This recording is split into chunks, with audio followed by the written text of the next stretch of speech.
नमस्कार मित्रों, आज फिर से स्वागत है हमारे YouTube चैनल भक्ति कोना में। आज हम सुनेंगे शीतला सातम की पौराणिक कथा।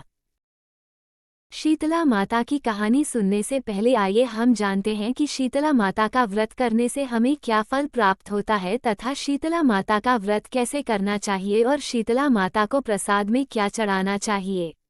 चैत्र मास की कृष्ण पक्ष की अष्टमी को शीतला माता का पूजन किया जाता है।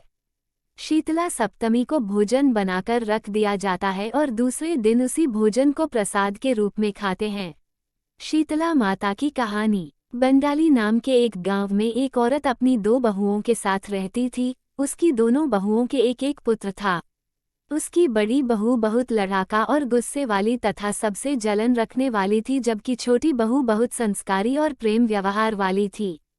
एक बार जब शीतला सप्तमी का दिन आया तो उस औरत ने अपनी बहुओं से भोजन बनाने को कहा। बड़ी बहू ने साफ मना कर दिया। तब उसने छोटी बहू को भोजन बनाने को कहा। छोटी बहू को भोजन तैयार करने में रात हो गई। इतने में उसका बच्चा रोने लगा तो वह भोजन को बीच में ही छोड़कर बच्चे को दूध पिलाने के लिए लेट गई। दिन भर की थकान की वजह से उसको नींद आ गई और चूल्हा जलता ही रह गया।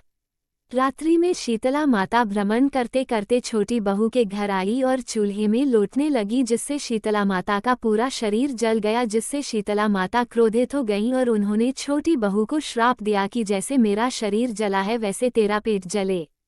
सुबह उठकर बहू ने देखा कि चूल्हा जल रहा था और उसका बच्चा मर गया था।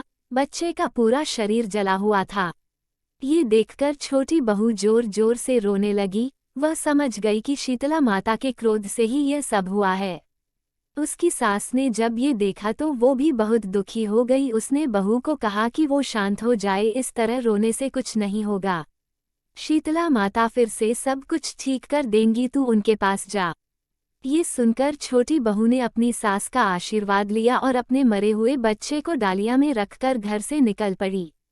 रास्ते में बहू को एक तालाब मिला। तालाब में पानी तो बिल्कुल लबालब भरा हुआ था। एक तालाब से दूसरे तालाब में समाता रहता था, परंतु कोई भी पशु पक्षी जीव जंतु इसका पानी नहीं पीता था। गलती से भी कोई उस तालाब का पानी पी लेता था तो उसकी मृत्यु हो जाती थी। छोटी बहू को वहां से जाते देखकर दोनों तालाबों ने कहा कि तुम कहाँ जा रही हो। तब छोटी बहू ने बताया कि शीतला माता ने मुझे श्राप दिया है, मैं उनसे क्षमा मांगने के लिए जा रही हूँ। तब दोनों तालाबों ने कहा कि बहन, हमारे तालाब का पानी कोई नहीं पीता है और अगर कोई पी लेता है तो उसकी मृत्यु हो जाती है। हमने कौन सा पाप किया है, कृपया उसका निवारण भी तुम शीतला माता से पूछ लेना। छोटी बहू ने कहा कि मैं जरूर पूछ लूंगी। छोटी बहू जब और आगे गई तो उसे 2 सांड मिले जिनके गले में पांठ बंधी हुई मिली। ये दोनों हमेशा आपस में लड़ते रहते थे। छोटी बहू को देखकर दोनों ने पूछा कि बहन, तुम कहाँ जा रही हो। तो उसने कहा, मैं शीतला माता के पास अपने श्राप का निवारण पूछने जा रही हूँ। तब दोनों सांड बोले कि बहन, हम हमेशा आपस में लड़ते रहते हैं, अगर आपको शीतला माता मिल जाए तो कृपया उनसे हमारे पाप का निवारण भी पूछ लेना। छोटी बहू ने कहा कि मैं आपके पाप का निवारण भी पूछ लूंगी।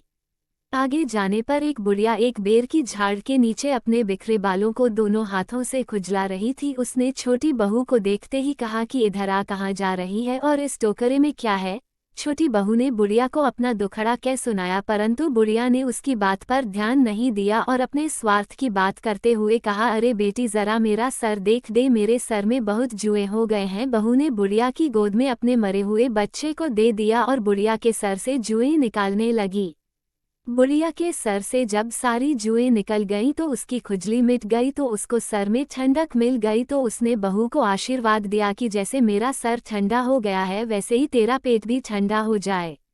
उसी समय शीतला माता की कृपा से एक चमत्कार हुआ। बुढ़िया की गोद में पड़ा बच्चा जीवित हो गया। छोटी बहू समझ गई कि वो बुढ़िया शीतला माता ही है। छोटी बहू उनसे पैरों में गिरकर क्षमा मांगने लगी। फिर छोटी बहू ने दोनों तालाबों के पाप का निवारण पूछा तो शीतला माता ने कहा कि बेटी, ये दोनों पूर्व जन्म में तोतन थीं और दोनों आपस में लड़ा करती थी। उन दोनों ने कभी किसी की मदद नहीं की। अब तू उन दोनों तालाबों का पानी पी लेना, जिससे उनके पापों का निवारण हो जाएगा।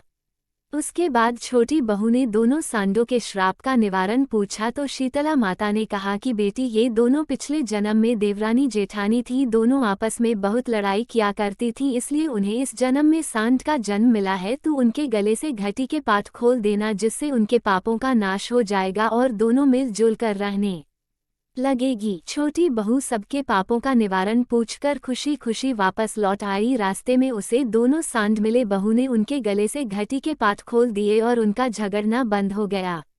वहां से आगे जाने पर उसे दोनों तालाब मिले तो छोटी बहू ने दोनों तालाबों का पानी पी लिया, जिससे उनका पानी अमृत के समान मीठा हो गया। फिर छोटी बहू बच्चे को लेकर अपने घर आ गई। उसके बच्चे को जीवित देखकर सास बहुत खुश हो गई, परंतु जेठानी ने अपना मुंह बना लिया। अंदर आकर छोटी बहू ने देखा कि उसका घर अन्न धन से भरा हुआ है। जब जेठानी को ये सब पता चला तो उसने सोचा कि अगले साल मैं भी देवरानी के जैसा ही करूंगी।